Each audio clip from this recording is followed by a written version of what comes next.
Hello, Jason, and hello, ladies and gentlemen. I'm tuning into this live video on a beautiful Thursday morning. Fantastic to see you, mate, and those who are tuning into this live call as well. My name's Sharon Douglas from the Earth Heroes TV platform, and today we're really excited to open up the conversation with Jason.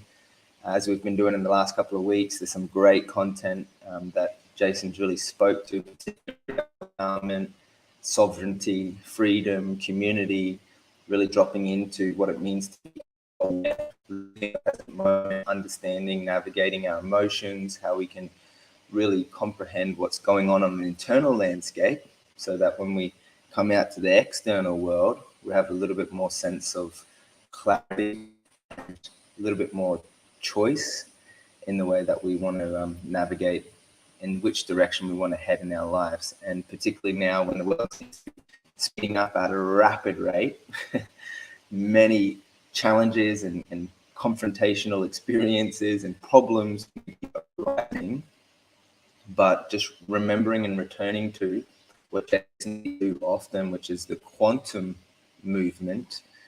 Go to his Facebook page. There's a huge ton of videos where he speaks a lot to this. I really highly encourage you.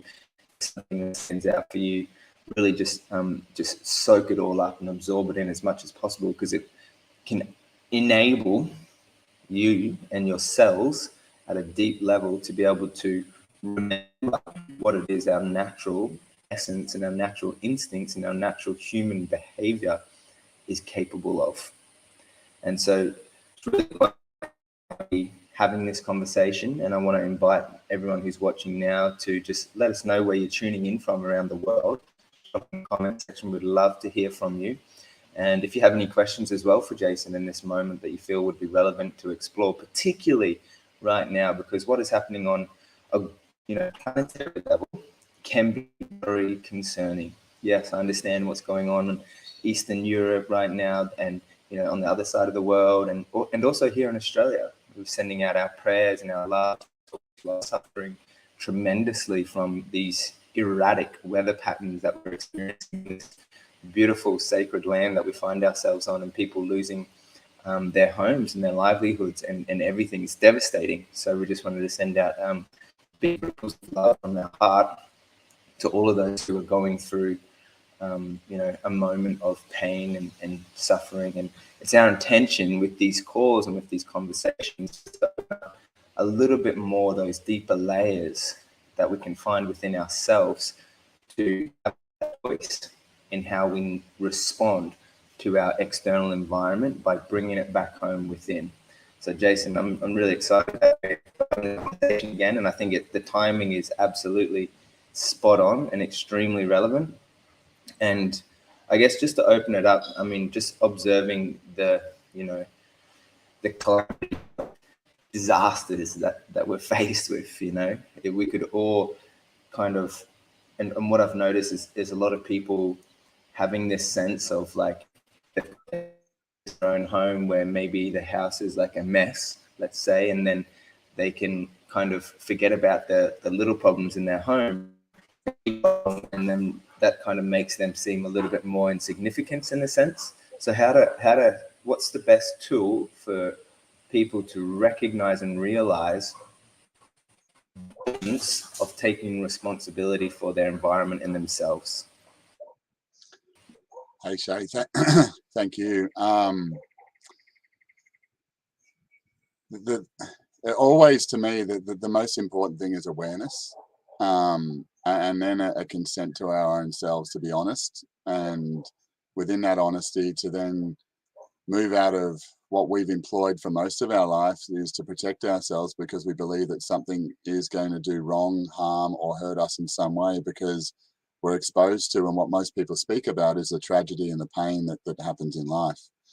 And for us to be able to be truly courageous is to walk our own path, and to, no matter what is going on around us, no matter what source of information is being presented to us, all of it is deceitful if it is not coming through us. And that's not to say that everyone else is deceiving you, but when we start to take other people's opinions, other people's perspectives, other people's ideals, and we start to adopt them as our own, that's when we start to deteriorate the very existence of our own purpose and meaning in life. Because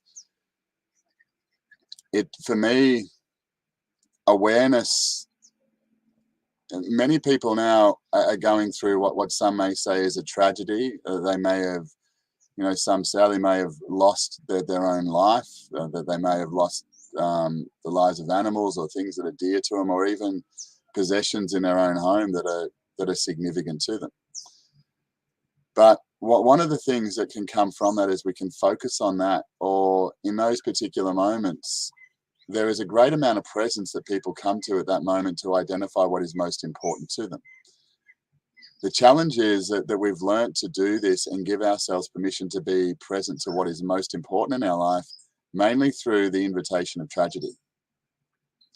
And that can be a very big awakening, that in that particular tragedy, when I've seen it again and again and again, and I start to become aware of how I'm creating that, rather than it happening to me.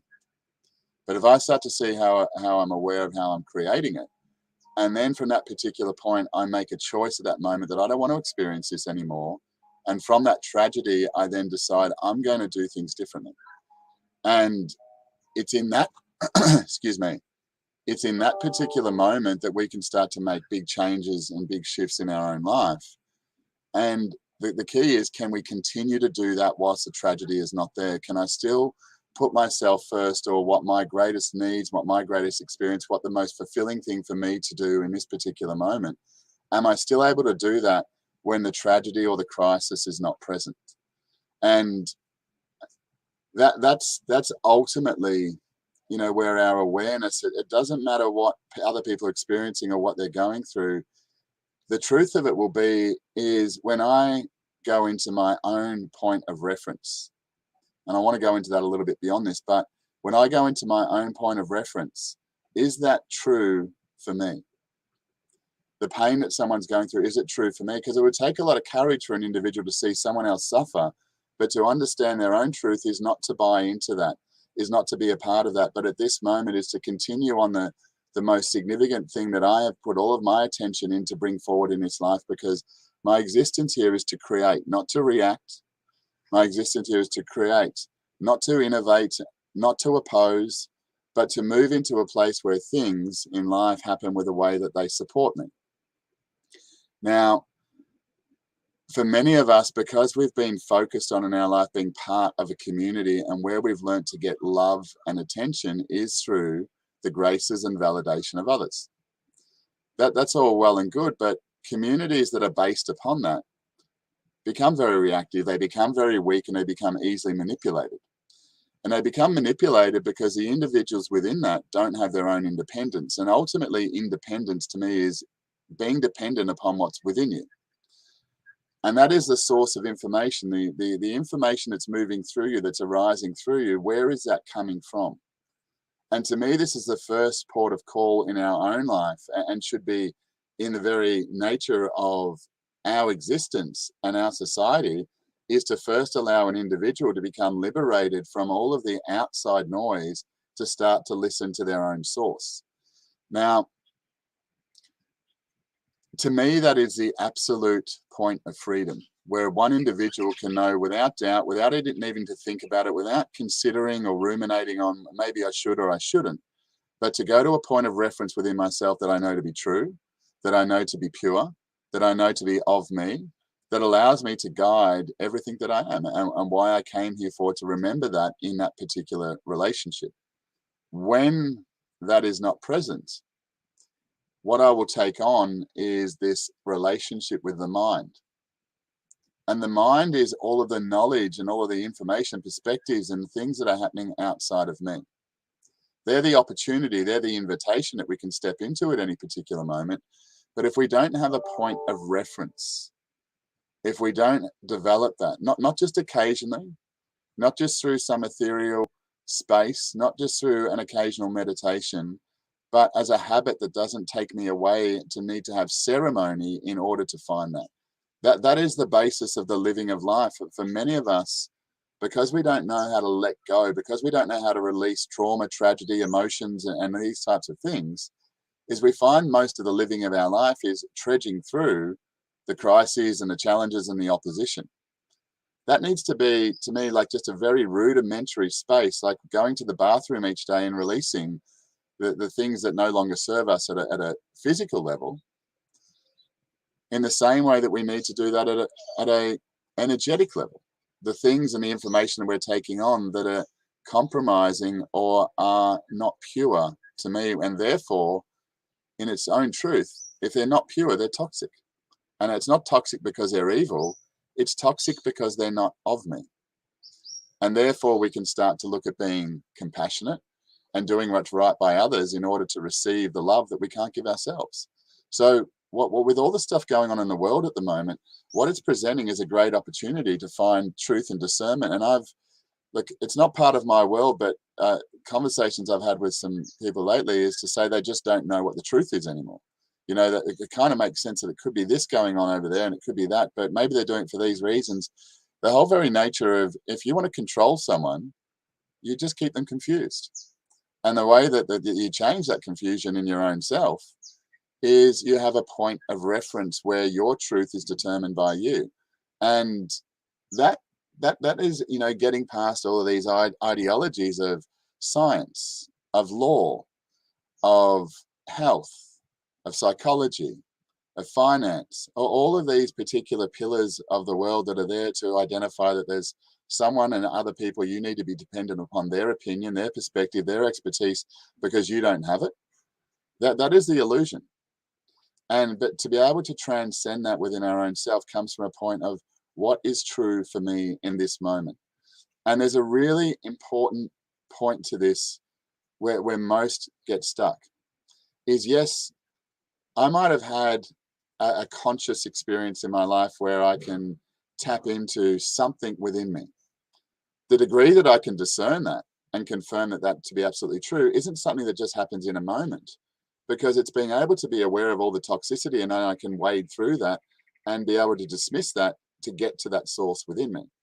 Now, if I was to tap into whatever the source of information that I rely upon or that I connect to within me, if I am not predisposed in a state of absolute trust that I'm going to take action on the information before I receive the information, I'm compromising that very connection, and I'm suggesting that I don't that I don't trust it in the first place.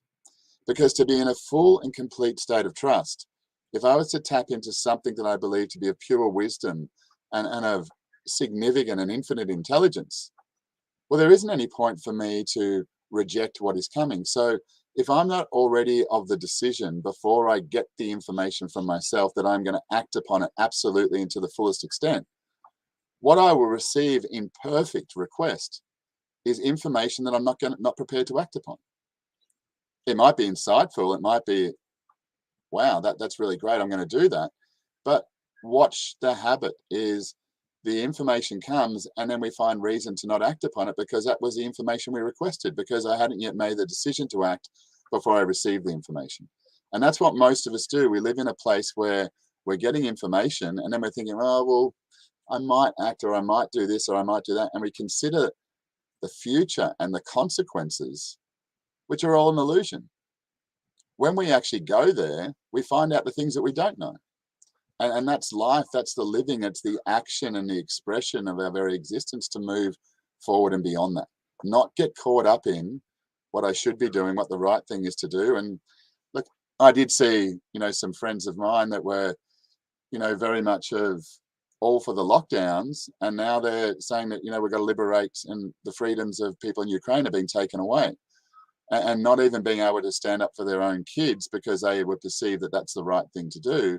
But now they're suddenly flipped on the other side, and there's a confusion. And the contradiction and just the pinball of life of being, well, what's the right thing to do here? What's the right thing to do here? What will receive the most amount of brownie points or the most amount of acceptance and love and appreciation from others if I do the right thing here? I'm going to go with the common answer. I'm going to go with the most popular answer because that's what I've been, learned to do. I just wanted to say one thing on a clarification. Confusion is the precursor to abundance. The problem is we don't know how to navigate confusion. Confusion is just having too many paths available that I'm prepared to make a decision upon. There's an abundance of pathways ahead of me, and it's about me at that particular point. The only time I stay in confusion is because I don't take or have the understanding of how to make a choice that serves me, because I don't have a reference point that is me.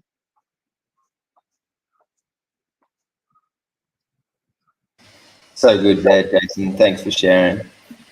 Absolutely spot on. I love what there's so much in that what you shared, and I hope you guys who are listening really comprehended the notion that you're speaking to, particularly with everything going on in the external, how we can remember to bring it back into the internal. And one area that I just want to bring it back to, what you mentioned around the information of tragedy and how that can be used as a tool for personal growth. And I really love that, you're coming from this space of awareness that the stimulus or the sensation of emotion that is being experienced, such as the devastation and the tragedy and the suffering and the pain, can be used as a tool in order to help, or a catalyst to propel us forward and break through of that limitation of our own perception of how we're experiencing that our lives. And so I really want to hone in on that piece that you're because when and I just know from my own experience, like when I was going through challenges, shaming myself and feeling guilty and feeling really upset and having those tough experiences of emotion that are running through my body, that really, there is absolutely no way that someone outside of myself could tell me, oh, that's all for a purpose, and that's all to help you. That's information for you. And in the moment when I'm in the story and I'm stuck in that perpetual cycle of my own stuff, I am just so absorbed in it that it's not until it goes deep that it takes me to that point where I realize that's like, fuck, this, like, I want to change this. And this is not fun, And then making those decisions to break free of that is that sense of ultimate liberation and freedom, but it has to do with that internal, inwards looking of what is actually happening in here. And I didn't even want to accept it or acknowledge that I was feeling those emotions, because I just felt I couldn't even put it into words. I didn't quite have the language to be able to articulate the density of the emotions, but I had just felt down, or I felt heavy, or I felt like I didn't unmotivated and didn't want to get up and active and move and enjoy. But it wasn't until reflection, looking back at myself, where it's like, wow, that's what I was stuck in. And so I'd really love to hear from you, particularly on really decoding the information of energy through emotion, and then also how we can really look at the language of that, that matrix decoding, to break free from any stuck codes of emotion that can keep us bound into that experience, and then like transcending it to come out that side and really be in abundance, as you spoke to, really step out of confusion into abundance. And is it like that easy? Is it just a change of perception, or like integrating the whole human being experience, like the emotional and the physical, all into one kind of being? I think that one of the greatest tricks is that people are looking for something beyond themselves always. And they're looking for something that's not there. And, we're told to go within and all of these types of things. But for many of us, that's a separated practice to living life. When, meditations, breath work, and these types of things are all very powerful things, but they're a separated practice of life, and they can bring temporary supplementation of my experience and my feeling, and that's great. And if that's a win for you, well, it's better maybe than not doing that at all. But ultimately, that requires is a continuation of inputting in order to get an output. because you're working against the very nature of what you are, that just is what it is. And until we understand that, we're going to continue to look for remedies to the problem that we perceive, when the problem we perceive is only a condition of our disintegration or disconnection from ourselves. So I'm not saying that this should absorb your life in every single moment. I'm saying the opposite. I'm saying that you should have, you know, for all of us, that there should be an hour a day that is just as important as any other thing that you deem to be important, is that you sit in your own space and consider, what do I want to create? And when you're considering what it is that you want to create, what's going to come up is all of your resistances. What's going to come up is all of the oppositions and all the reasons why you can't. But it's to recognize you actually employed that protector in your life because you perceived things were wrong, or that you needed help, or that you don't want to go through pain again. So when you then suddenly choose in your life to fulfill yourself and start to step into creation, what is going to occur is this, let's just say, this bodyguard that you've employed to keep you safe. The loyalty of that particular relationship that's been there for the entirety of your life, that you know that at times you might have thought, it saved my life. You know, I'm so happy I didn't do that, because what happened when people went on that, you know, it didn't work out for them. And I'm so happy that I decided not to. And at times we create this relationship with this thing outside of ourselves. But when we start to want to create, what's really important is a process that people could apply. Sit with yourself, even if it's an hour a week, but sit with yourself and write into what it is you want to create. And the first thing that may come up might be just the very confrontation of, I don't know. But I would suggest that for me, the more I've learned, and you hear this a lot from people that go deep into themselves, is the more I learn, the more I realize I don't know. Start from, you don't need to learn a lot to realize you don't know. Start from the absolute truth that you don't know. Stop playing the facade. Stop playing the game that, no, I've learned that. No, I've done that. No, I've been through that. Those who know do not go. Those who know stay exactly where they are, and they'll continue to keep going around in circles because they know, because they're shutting down by request their openness to the receiving of everything that's around us and available to us at any particular time in life. So when you sit down and you let's just save your own self, and you give yourself a definitive time and space that you prioritize and make important, creates a habit and creates a confirmation of your own importance. You sit and you start writing what it is you want to create. And those first couple of days, maybe, I've got no idea. Oh, I could do this, I could do that, I could do this, I could do that. When you start to get to a point, and it might be 2-3 days into it, 2-3 times into it, might be even beyond that, is to realize that when you have an inspiration, what quickly follows it for most of us with that relationship that we've been maintaining in opposition to ourselves, is we have this inspiration, and then what immediately comes is the resistance. Why I can't do it, why I shouldn't do it, why it didn't work for that person. And suddenly all of that information in the upwelling of the inspiration, all the reasons why you can't, suddenly become presented to you, because that's the common dynamic that's playing out. And when you can see that, not the information that's coming out, but I've got a dynamic here that whenever I start to step forward, I'm presented with all the things of why I shouldn't step forward, because the choice I've made is to not be myself. And if I'm not going to be myself, that means I stay exactly where I am, in avoidance of myself. So when you're writing out about creation, let it be as clumsy as what it is. Once you finish doing that each day, come to a point of completion, of going, all right, that's where I've got up to. So when you come back the next day, you continue to work from that point, not a whole separate, I wonder what I'm going to go through today. Build upon what you've done, create progress, a relationship with what you're doing.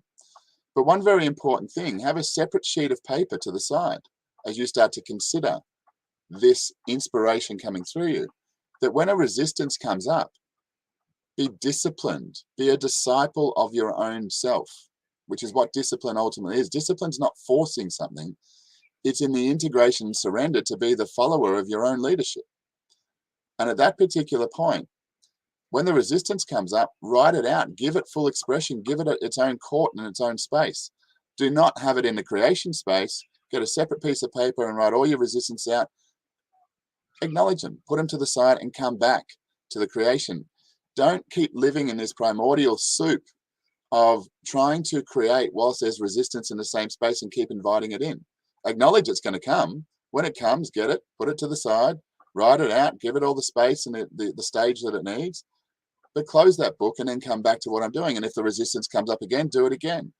Because what you're starting to do at that point is organize energy. And the organization of energy is the highest expression of energy. Energy goes where it will be most organized, where it can then express itself the most.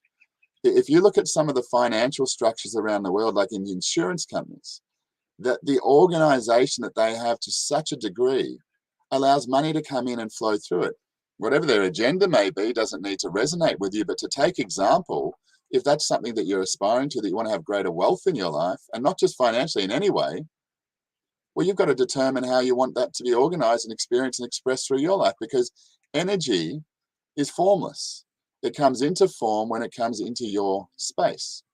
So things like lower level intelligences and lower level conversations of, and I'm not talking about this as individuals, I'm talking about the type of conversation that we all get caught up in and driven a lot by the misteachings of psychology, is to say that emotions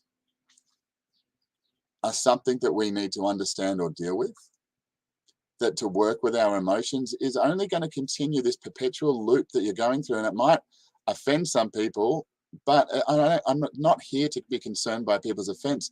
What I'm here to share is a way that you can continue to move forward rather than going in this temporary loop and living in a life between pain and relief. And when I have relief, I start to feel good. And then I stop doing the very thing that got me to that state of relief, only to go back to pain and then to be stimulated again to take action, to then move into relief again. And I sit between this loop of life where I have these ups and downs. Rather than a continuation and a perpetuation that when I get to the peak in my life, that's when I become triggered. That's my 0 point. That's the point that I start to really start to live. So my light in the wind just fell over. So I've just caught it. But it's to understand that the emotions are feelings. And those particular feelings is that when we are separated from ourselves, we have the capacity to deal with a small amount of information and generally only one thing at a time. And when we can only deal with one thing at a time, what happens is, as individuals, we become very easily stressed. And when we have these energies come through us, rather than having the full experience of life in every single frequency moving through us at once, equally love and disdain to joy to tragedy, whatever those things may be, to allow all of them to move through is in the acceptance of them. When we are separated from ourselves, we have experiences where I become sad. I'm no longer me, but I'm sad. I'm no longer me, but I'm happy. And the thing is, we don't allow ourselves to integrate that within us and experience that within us. We become the thing rather than allowing to move through us at any particular point of being. The concept of the ego is a separation of our own self and breaking down the enormity and the significance of what we are into small perceivable parts, because it's in condition of the way we approach life, in looking at aspects of it rather than looking at all of it. Rather than looking at the symptoms, it's going back down to the causal level. And the irony is, and that's something that we go through and teach, is that forget about dealing with the symptoms. They're going to be there. And as soon as you address one symptom, another one's going to come, and forget about it. But it's painful. So what? Everything's going to be painful in your life, and it's going to become more painful till it comes to a stage where it takes your life if you continue to keep buying into that relationship. But to find peace and to find ease, and then to have the responsibility in our own life, first becomes responsibility is not my ability to respond, but it's a response to the understanding of what my true ability is. And when I come to understand and study and be aware and present to not just this, generic statement that I'm an infinite being having a spiritual being having a physical experience, or what physical being, whatever the words are, I don't pay much credence to them, because words ultimately don't mean anything if they're not expressed and they're not demonstrated in that particular way. There's an incongruency there. And that's where many of us can get caught up in the statements of life that seem to bring a level of inspiration and joy and love. Yeah, they bring it to the surface for that moment. But can I maintain it? I can't maintain it if I'm separated from myself. I can't maintain it if I'm not present to myself. I was, you know, the very notion of presence, and if we get rid of opinions, overlays, templates, religious dogma, and anything else that's there that people buy into as a belief system beyond self-belief and an understanding of themselves, these are all layers, I suppose, that we go through in our own way to find ourselves. But what I'm suggesting is you're already there, start with you.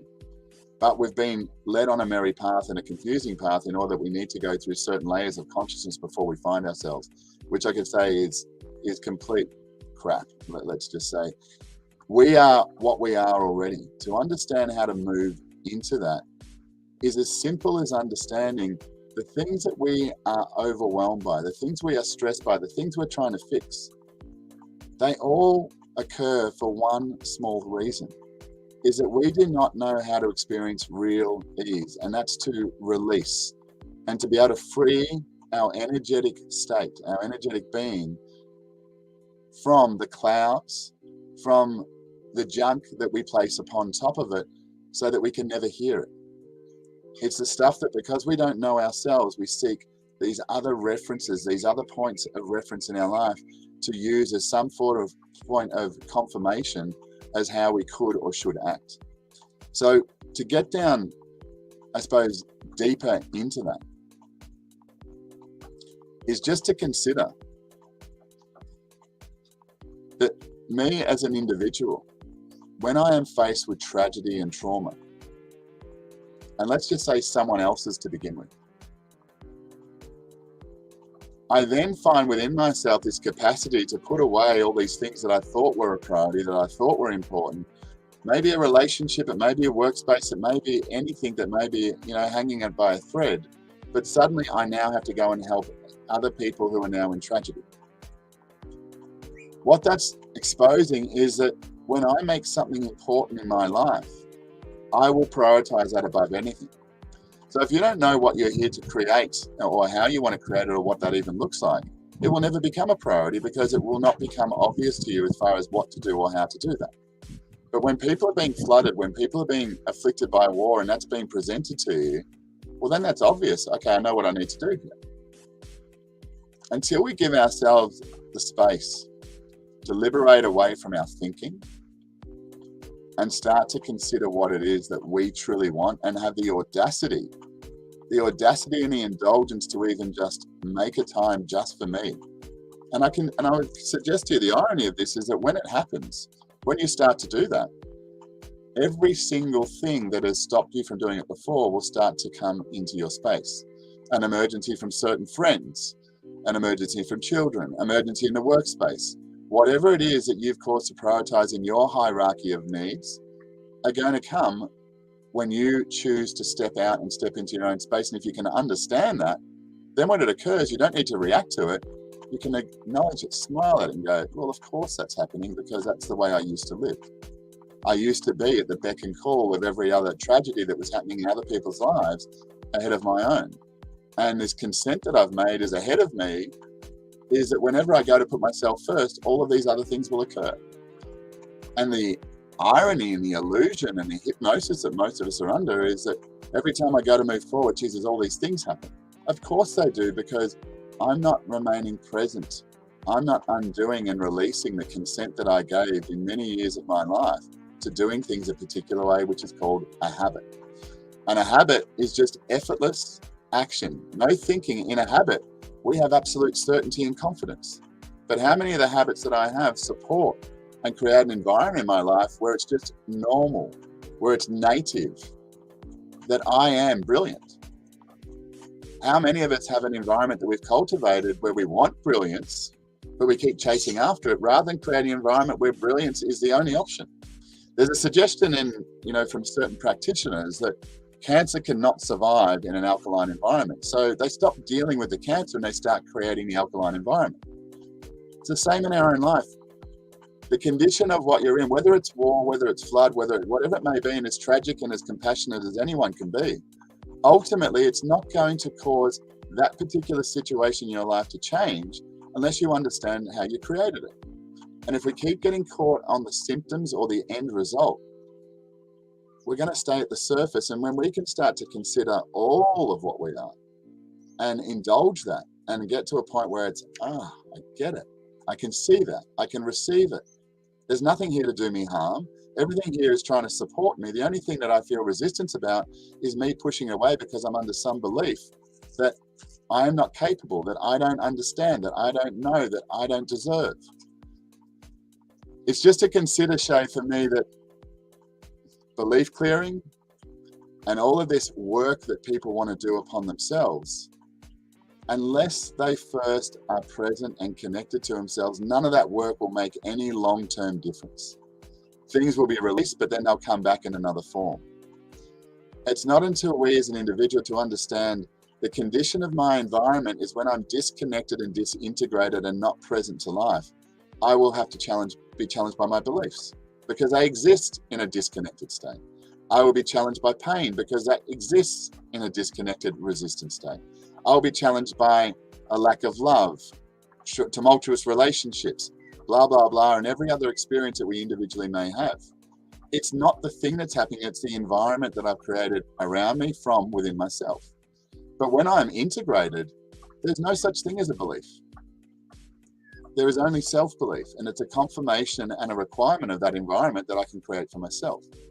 So when we do that and stop focusing on the results and start focusing on the environment, the ecology within us, things can rapidly change. And not can, they absolutely do. There's a definitive way of doing that consistently and regularly, but we never have to be fearful of such ridiculous profit-making ideas as disease. I mean, consider, people talk about big industries in the world, disease is the biggest one by far.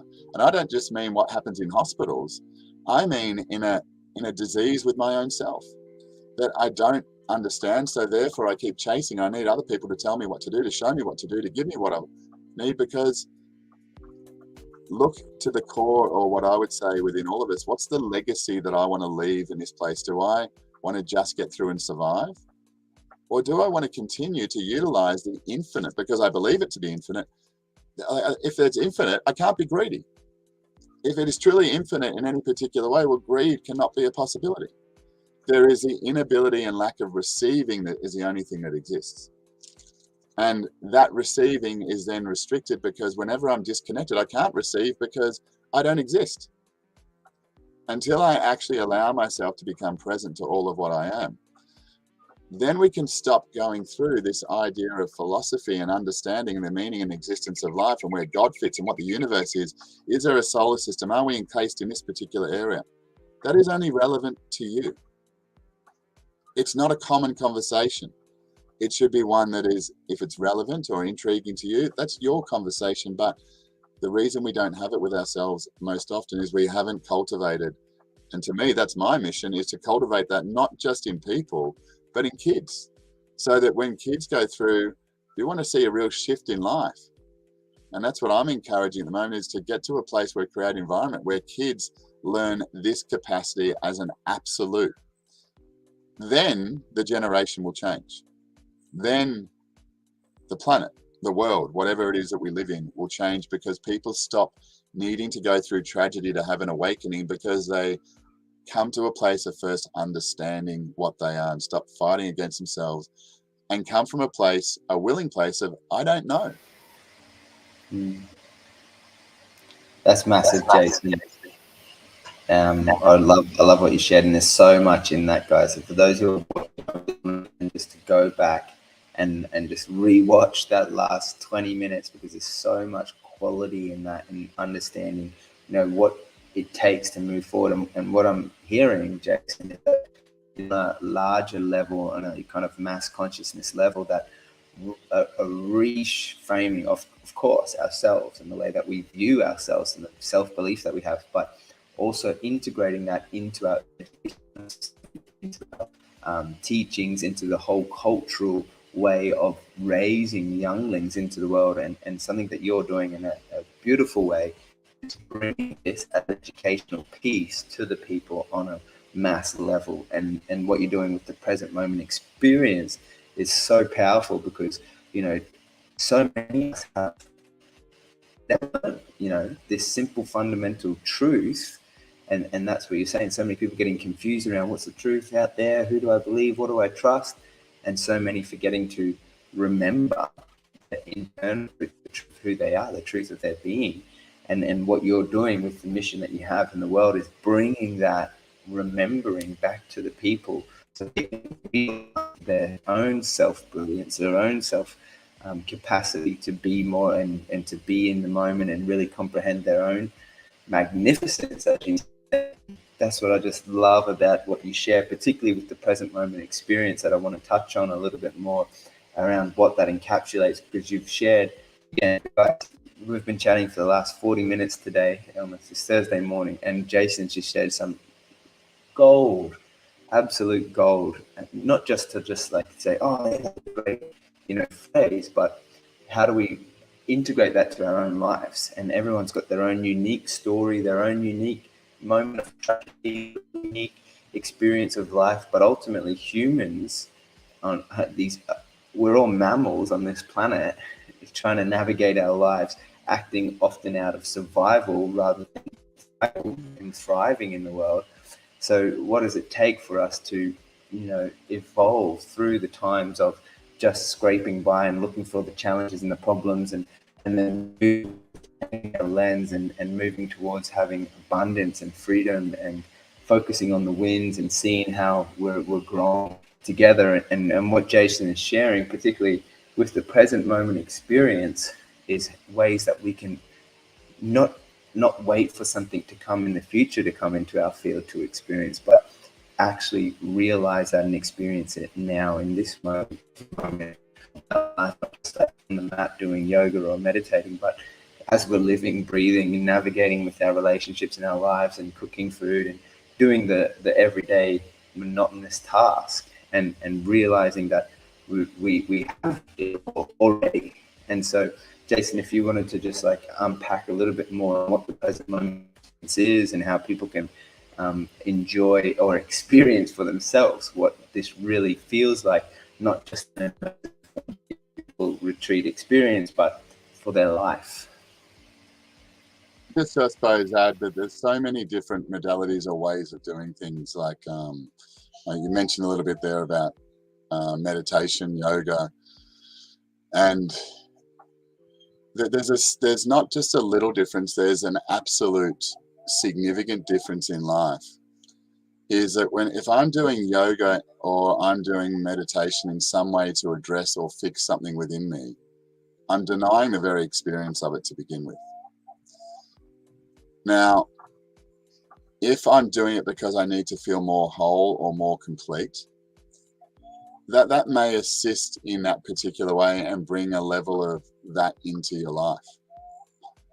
But if the reason for doing it is not just absolute pleasure, we start to put this expectation on something in our own life that we need it to provide something for us, rather than just having the pleasure and the joy within our own self to experience it as it is, to experience it, not to do it to remedy or fix. And that's where meditation has been quite bastardized, is, to fix a condition, to rebalance my life, to reintegrate myself.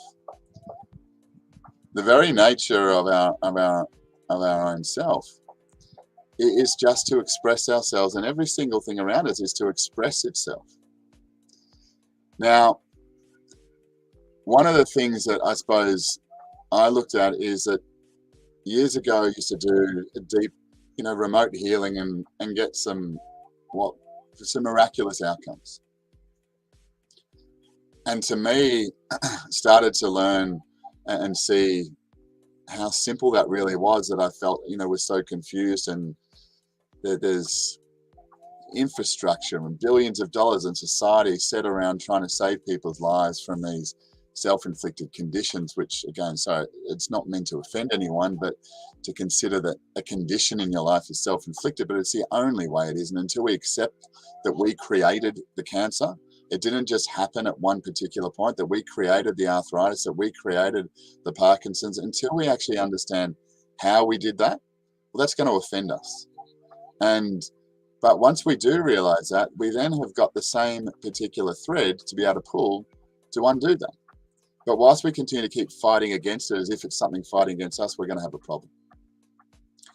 So one of the things that we really focus on with present moment is how you actually lose your mind and how to do that deliberately.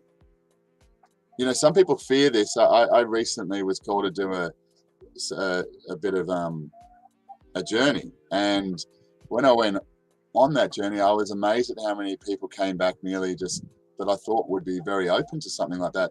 Well, no, I don't know if I'll ever come back. That the fear of what might happen when you're confronted with something that is altering of your state, the lack of control that may be there.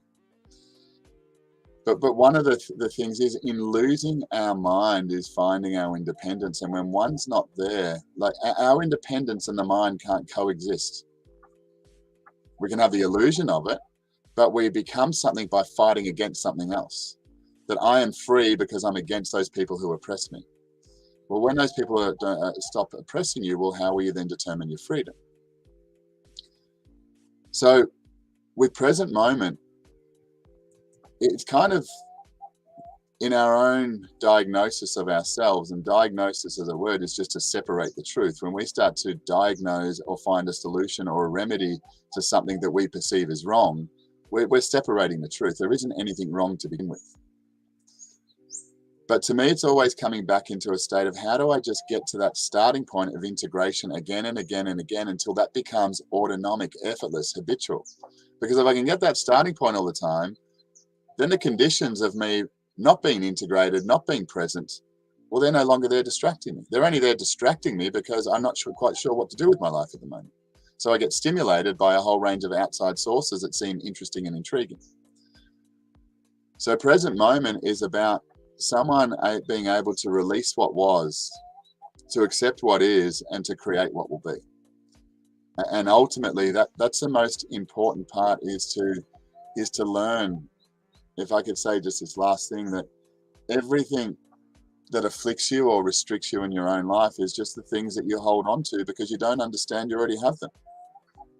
And the way that you have them is perfect for you, but we hold on to them because we think they're brighter and shinier because we don't understand how to let go of. We don't understand how to release. Some of us learn to do that through screaming in the bush. Some of us learn to do that through a release, a ceremony of some sort.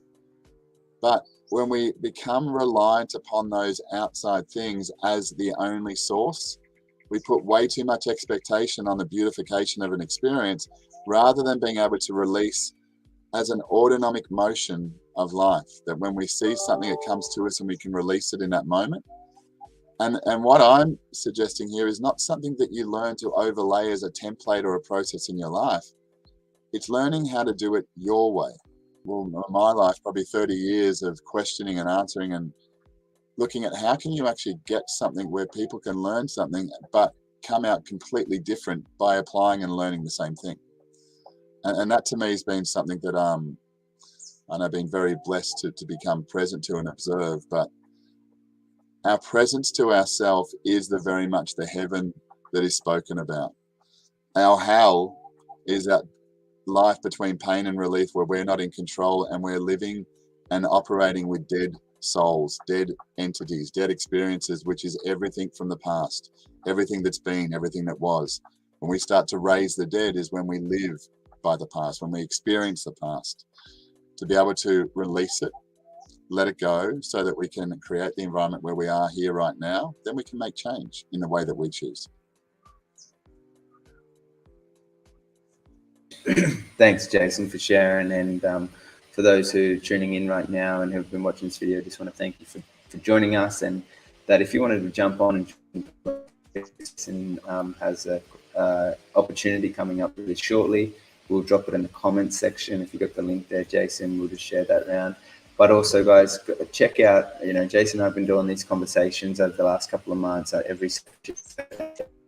So much quality. Just go to Earth Heroes TV. In the description, you'll find the link, and you'll be able to go and watch back some of these fantastic moments of really comprehending what it takes to and integrate the change within ourselves necessary to make those big changes within the world. Because when times are challenging and there is a lot of tragedy and painful moments that is we're experiencing on a planetary level. Like, no one's exempt from all of this in this moment, but we can be empowered to remember and return to that essence of our truth that gives us the freedom that we're so deeply searching and looking for. That's already there, as Jason mentioned. So guys, this is really huge, and I want to thank you all for tuning in. Let us know what